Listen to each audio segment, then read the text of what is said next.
Well, hello everyone, and welcome to another episode of the Josi podcast. Today, I'm once again joined by another super inspiring woman who fast track climbed up the career ladder to go from junior to leader.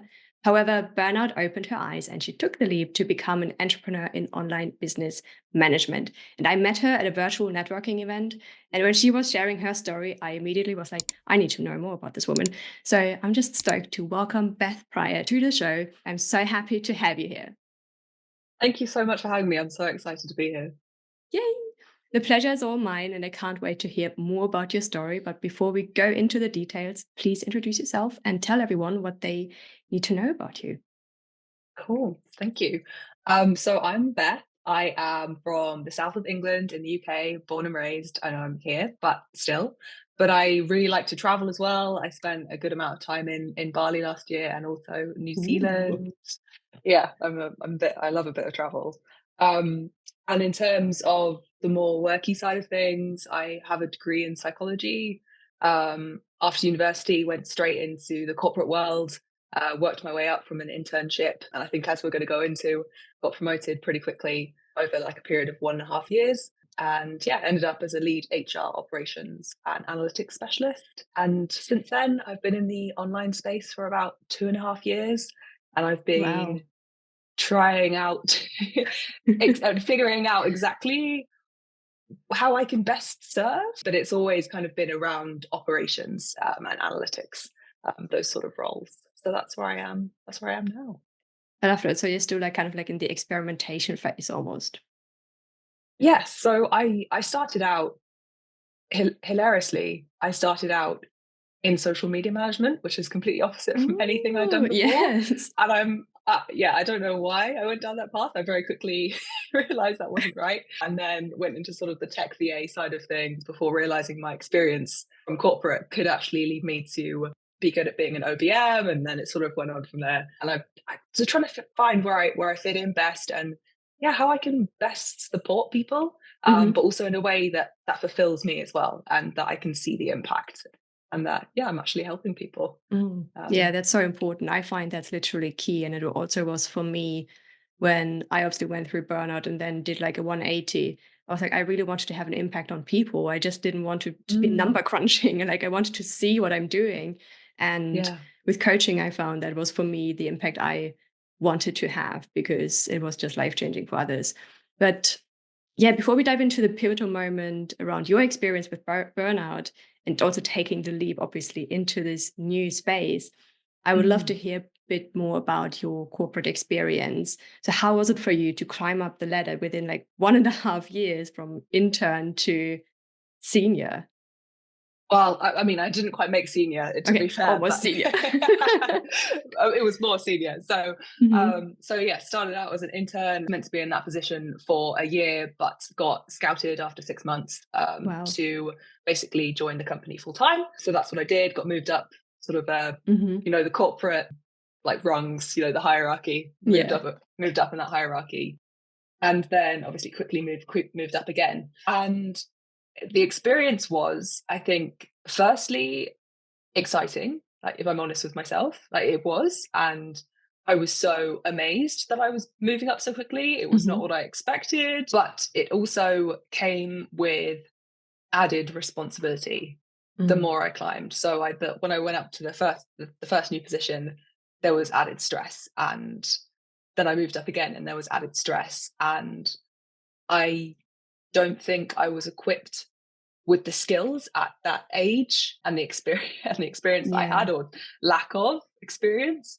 I didn't have the skills to be able to deal with moving that quickly up the ladder and be able to have the coping mechanisms for stress, for even Mm. managing your workload with different tasks coming in from all different directions and without being overwhelmed. I didn't have the skill set or the experience to manage it. So there was mixed emotions. There was initially like excitement, and then there was also this pressure and Hmm. this added stress and responsibility that I felt. Yeah. Yeah, it sounds super overwhelming and like as if like basically like a big heavy burden suddenly just like crushed on your shoulders and you're like, what the fuck am I going to do with this?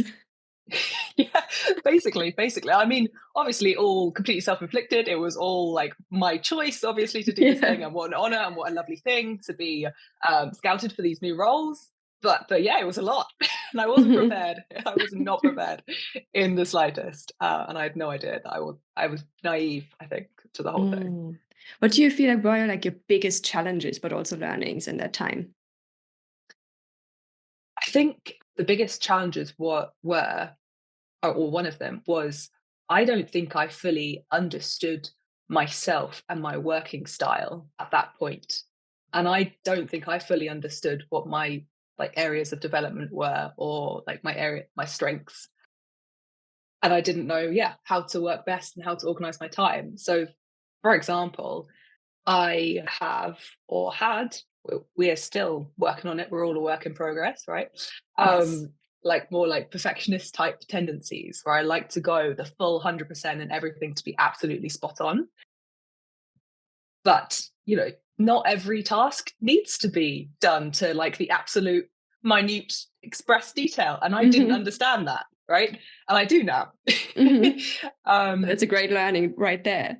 yeah, the 80-20 rule. Oh my gosh, the Oh, amount of times yes. people were like to me, yeah, 80-20, you can do this to 80%. And your 80% is probably what other people would maybe call 100%. Like that sounds like I'm bragging. I'm really not. It's just, That doesn't sound like um, it. but yeah, just really, really understanding that what actually the expectation is and how much you actually need to deliver. And it's not as much as you often think, depending on the task, obviously. So I would say that, and also about like prioritizing work, how to prioritize, and that Mm, not everything is absolutely urgent and not everything is burning. And just because someone has sent you an email being like, I absolutely need this right away by the end of this day, doesn't mean that maybe, there's maybe some leeway there, or maybe you need to take a step back before you yes. start panicking. So I think those were some key challenges that I Mm. had very quickly. Yeah. So how would you describe your like work life balance during that time? Like especially when like those emails came in, would you like answer them at 9 p.m. on the weekend? Like whenever they came, you were like, no, I gotta do this like right now. Yes, Yeah. absolutely, absolutely. So for a bit of context, it was around so I started the latest role just before COVID. I think I started it Mhm. in December 2019. And so there was a point where I was obviously working from home, working from a room, couldn't go outside much anyway. So I think with that added context, it sort of added some additional factors there. But that I had no work-life balance. Literally everything was the job. I couldn't sleep. I was always thinking about it. I felt very anxious and on Mhm. edge all the time. My relationships with people, the people around me suffered because of it, because I wasn't present at all. I was always somewhere else in my mind, Yes. thinking about what needed to be done. Because yeah, I didn't have the skills to or the experience to cope with it. So yeah, in terms of work-life balance, there wasn't really there wasn't really a balance, I would say, for sure. Yes. I can totally relate to that because it was a similar experience for me to just be like locked Mm, up in your home, and the first thing you think of in the morning is your work. You often have even breakfast at your desk. yes. If you even have breakfast, you work through lunch and then you just work the whole day. And I still remember like I sometimes had those moments where I just like was sitting there and was just like questioning what the fuck am I doing like here right now? Like Yeah, this is just exactly. too much. Exactly. I remember one specific moment where I just couldn't figure something out. I couldn't figure a task out for the life of me. And I Mm. was there and it was midnight and I just couldn't figure it out. And I've been going at it for so many hours. And I eventually just like sat back and I cried. I was like, I can't do it. Yes. That was a real low moment. Mm. That was a low moment for sure. Was that one of Um, those moments where you then realize like something is not right, something had to change, where you were maybe like, maybe this is something else and it could be burnout? yes, yes, definitely. I think as well because I wasn't around a lot of other people in person at that time, and I'd never Mm. experienced this before. I didn't understand whether what I was experiencing was quote unquote normal or not, or if that's just how things are. And I just, which seems strange to say now, based on what I've said. Like clearly something was not right, but at the time I was Yes. so in it that I didn't realize that it Mhm. had gotten so bad, or that I was in that really really unhappy place. It was only really the people around me. Like I was living with my partner at the time who noticed, obviously. So I, yeah, 100%. It was definitely one of those moments where I was like, this is not okay. This is not normal. Right. um, And what then helped you to like get out of it? Because I yeah. remember for me, it was also like one of those low moments where I then just thought, this can't go on. Like, I need to change something. Mm, I'm miserable literally every day. I'm crying before work, I'm crying during work, I'm crying after work. Like, it was yeah. horrible. And I was just like, yeah, it can't go on. Like, what can I do? And then step by step, I just tried to like get help. But very often I felt like I'm talking against a wall because some people were just like, well, we can't do anything. But until I put my foot down and said, I'm not doing this project anymore, they finally said, Mm, okay, we need to get you off this project. And but it took really like a lot of time to one find the confidence also to speak up about it, and mm, two also the right people to then help me reduce the workload, because I really feel like burnout is always like a two kind of thing. One is the workload, and the other part is obviously then in your mindset as well, how you think about it. And you can make it even worse in terms of, if you always think, this is horrible, I can't deal with this is too much, then obviously that's what you like reinforce. And that's the mindset you carry with you. So, but to find the confidence first to just speak up about the workload, and then obviously to find the confidence to hold up the mirror to yourself and be like, actually, maybe I should talk differently about myself. So, how did you recover from it? How was your recovery journey from burnout? How did you get out? that's so interesting, and I completely agree. So this is, I guess this is kind of embarrassing to say, but sharing is caring. Uh, Nothing so embarrassing here. yeah, yeah, it was actually my partner. I wasn't going to say anything. I was just going to plod on through and just be like, right, I can just push, keep pushing. I just need to keep pushing, and then I'll make it out the other side. And that Mm. was my mindset. I'll just work harder. And it was actually my partner, who happened to be working for a similar branch of the company I was working for. He was able to get my manager's email address, and he sent an email to my manager without me knowing, Wow. basically saying that he was worried about me. And I mean, I was absolutely furious when I found out, but I can understand why he did it. Yeah. Um, so that led my manager to have a chat with me. She didn't tell me that about the email. She just had a chat with me, and that's kind of where things started for me, to get that support, and have like a little bit of time away and try and get some perspective. But oh my gosh, was it a slow process for that? It took a really really long time for me to accept what was happening, accept that maybe working harder is not the solution. Yeah. um, and yeah, it took a really long time. And the piece you were saying around speaking to yourself differently, I don't think I fully understood that or fully changed that until after I'd left. I think it's only been in recent years that I fully understood that and been able to look back and also use that in my day-to-day life about how I talk to myself. So to get over burnout, I ended up getting some more support. I ended up Mhm. getting the workload reduced. I kept going Mhm. until I felt like more confident in the role. And by the end, I did feel confident, but I still wasn't happy. And that's when I thought, why am I still doing this? Mhm. um, and um, and that's how we ended up in doing my running my own business instead. Before we dive into the entrepreneurship side, were there like some specific actions that you took next to the reducing, obviously, the workload that helped you to recharge, to like take some distance as well? Did you just like take some time off to gain that distance, or did you do something else as well? Yes, so I did take some time off from work, and that was really helpful. I went outside more, even though it was still difficult because it was COVID and Yeah. we couldn't a lot. And so even getting that, I wasn't able to get as much physical distance from my home office because I was in a flat as well. So that made things a little bit more difficult. But I think the biggest thing for me was when we could get outside and start walking and start running. Oh my goodness, Mm. that's the key. That was the key for me. Fresh air gave you more perspective, and I think it's that physical distance from my laptop that really Yes. helped, and changing up my environment as well as exercising, moving. That's huge, and I know not very, not very original, but it works.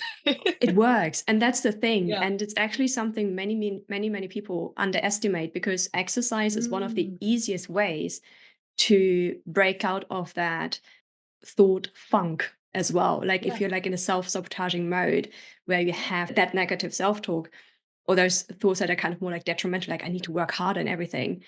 Exercise is literally the easiest way to take you out of your mind and into your body.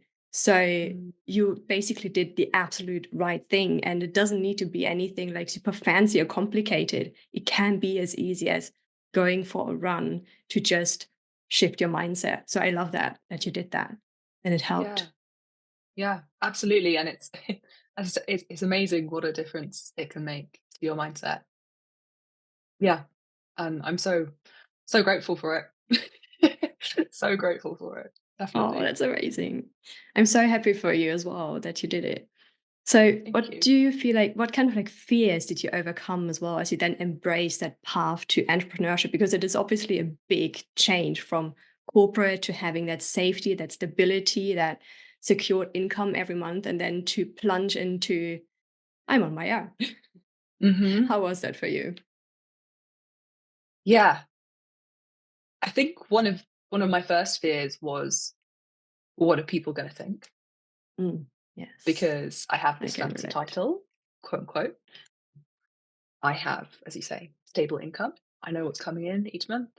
I have company benefits, whatever. And then jumping into this other world of like potential instability and not knowing what I'm doing yet or where the next paycheck is coming from. It was terrifying, absolutely terrifying. But I do think, sadly, looking back, I do think one of the things that terrified me the most was what people would think. Which again, looking back now, it's crazy that I thought Mm. that. Um, How did you navigate that in that point? Oh, in that point of time? Were you like, "Ah, I'm still gonna do my own thing," or was it more like a push and pull kind of game? hmm, luckily, I have some very supportive people in my life. Obviously. Yeah, who told me to go for it, I love that. told me to absolutely go for it. And that community and support, that's everything. And when I did go for it, and when the news started getting out that I'd handed in my notice or and that I was leaving soon to my colleagues, the other people I was working with, I was surprised at how many people reached out to me from within the business and said, "Oh, I'm so in awe of you of doing this thing, and I'm so yeah, I wish I could do it." And I think Mhm. that surprised me a lot as well. So yeah, but supportive people around you is 100% what did it for me, but also an inner belief that I could do it, and I knew I could do it, Yes, you even in the absolutely can. midst. Yeah, exactly, exactly. And I love that And I confidence that like literally just came out of your eyes, like, I know I can do that. yeah, Full stop. hmm Yes. That's the unwavering self-belief that is just what like keeps you going then as well. exactly, exactly. Because ultimately, yeah, and I said the support was good from the family members, and it is, and from friends, and that's so important. But if you don't believe in it yourself, then you're not going to go anywhere. You're not going to do anything. Amen. Yes, 100%. Yeah. So the inner self belief, I would say as well. Yeah. Wow. What do you feel like were your like biggest mindset and also leadership lessons that help you maybe also in your corporate experience to now be on this journey as an entrepreneur?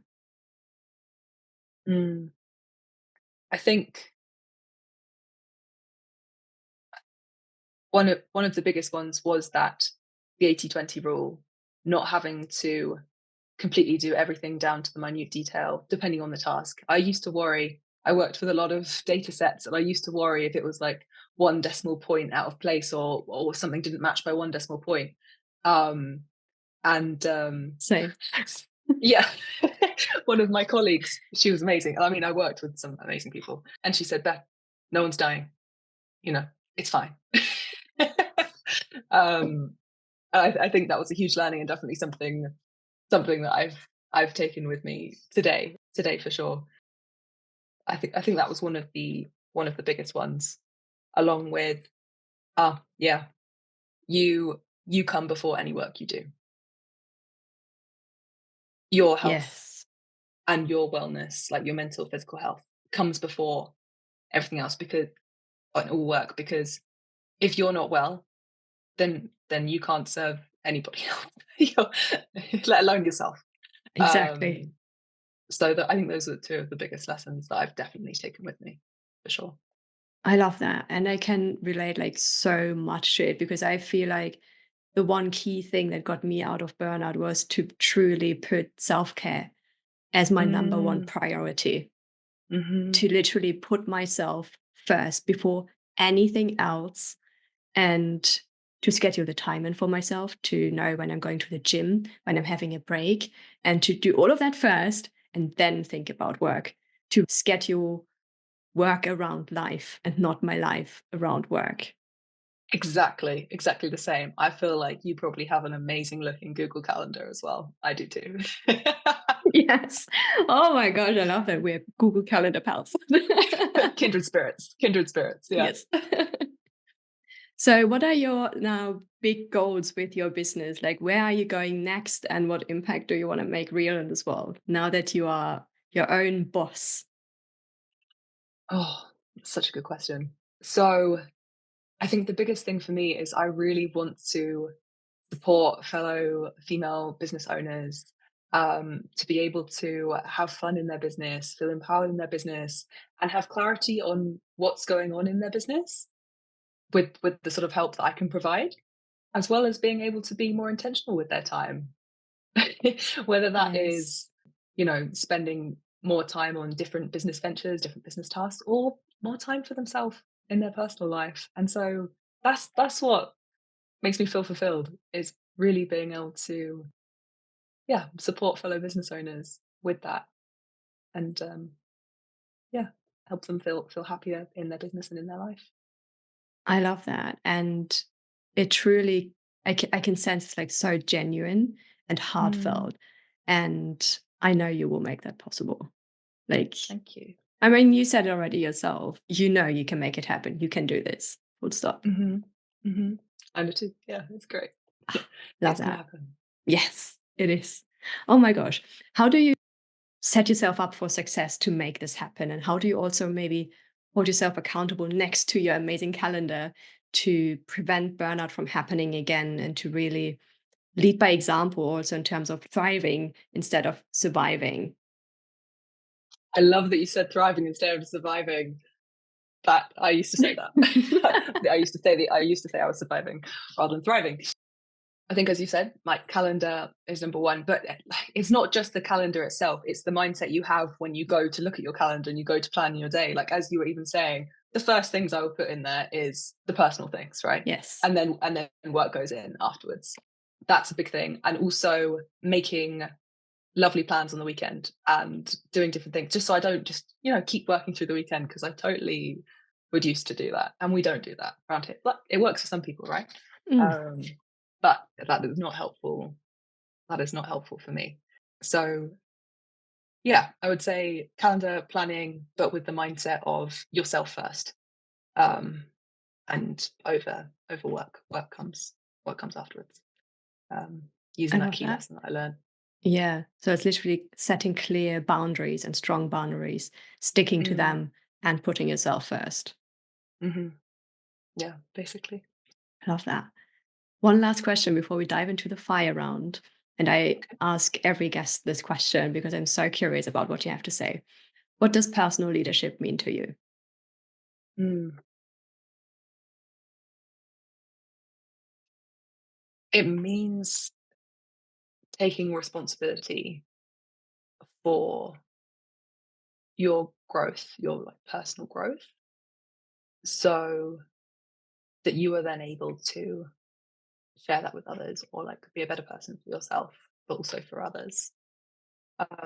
And something which is really important to me this year, and one of my key things that's on my vision board, and is to get uncomfortable, get outside your comfort zone, whatever it is. Not too far that you're panicking, but enough to grow. Mhm. So whether that is, I went skydiving at the end of last year, Oh my gosh, um, exciting. How was that? or oh my gosh, it was one of the best things I've done. It was great. It was incredibly nerve-wracking before, but then during it was just excitement. It was amazing. And yeah, proving you can do hard things, proving to yourself you can do hard things. And I think, yeah, I'm working on my personal growth. So from skydiving to coming on podcasts, anything which is slightly outside the comfort zone, Yes. I think it's so important that you do to grow for yourself and for others. I love that. I love that answer. And I can only agree. Sign my name. Sign me up. Oh, I'm glad. Thank you so much for sharing your insights. I'm really struck by your journey and fascinated by your journey and inspired by your journey.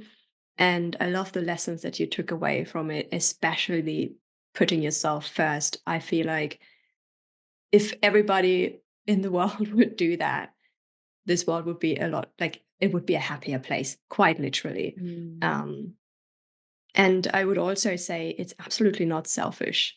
It's one of the best things you can do, as you say, for yourself, but also for others, because then you have enough energy to also do your best thing and be of best service to others and to the world. Absolutely love that. exactly. Exactly. Before we end the episode, there is one last fire round of questions. These questions are designed so you can answer them with one word or one very short sentence only. Okay. Yeah. Okay. Before we start, tell me a number from 1 to 10. 7. I love that. Most people say 7. Do they? Interesting. Yes. Oh, there's some psychology going on there. There really is. I need to make like a statistic out of that or something. Mm. Right. Okay. That means I will ask you 7 questions. Okay, Ready? ready. Okay. What is the Beth way of living and leading your best life? Oh, I'm not being very quick, am I? It's fine. Take your time. I think it is the putting yourself first. I don't think you can say any more than that. Love that. When shit hits the fan, what do you tell yourself to get through it?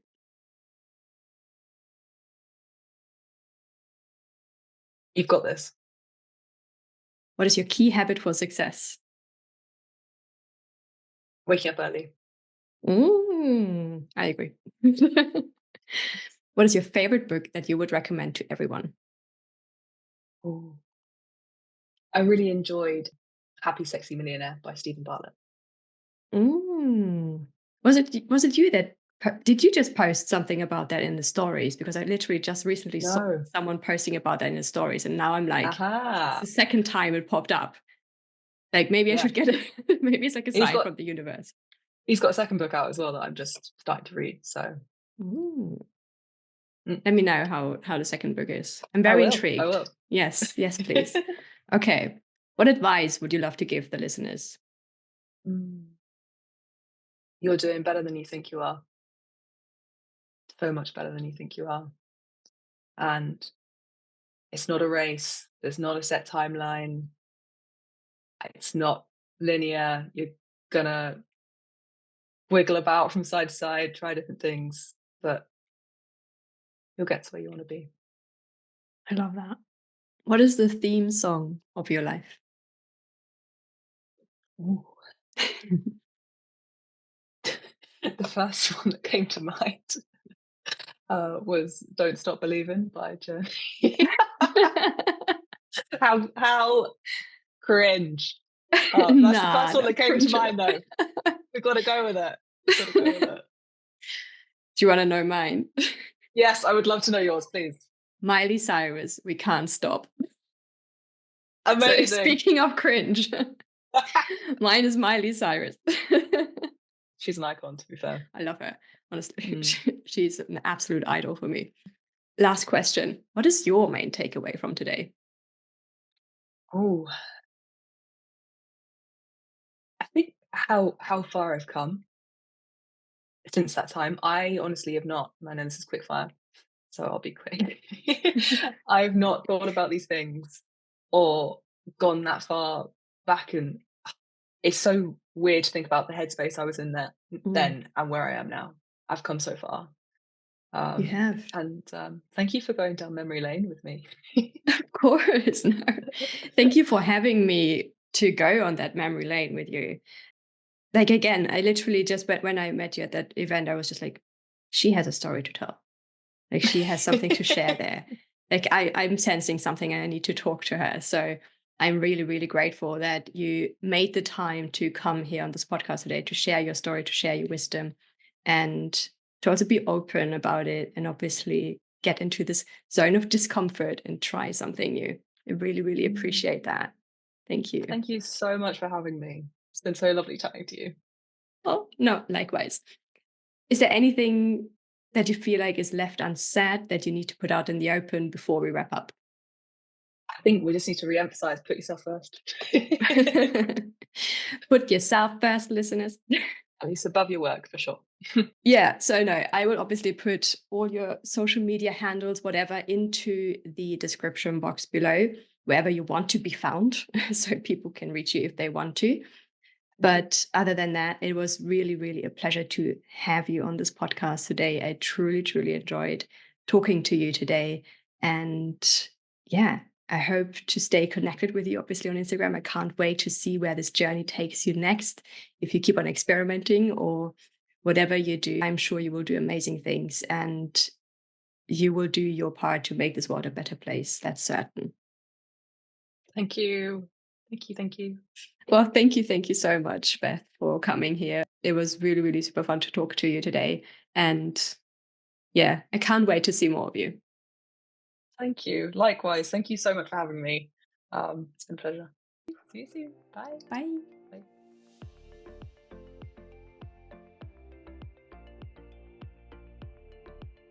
Well, that's it. That's basically cut or whatever you do.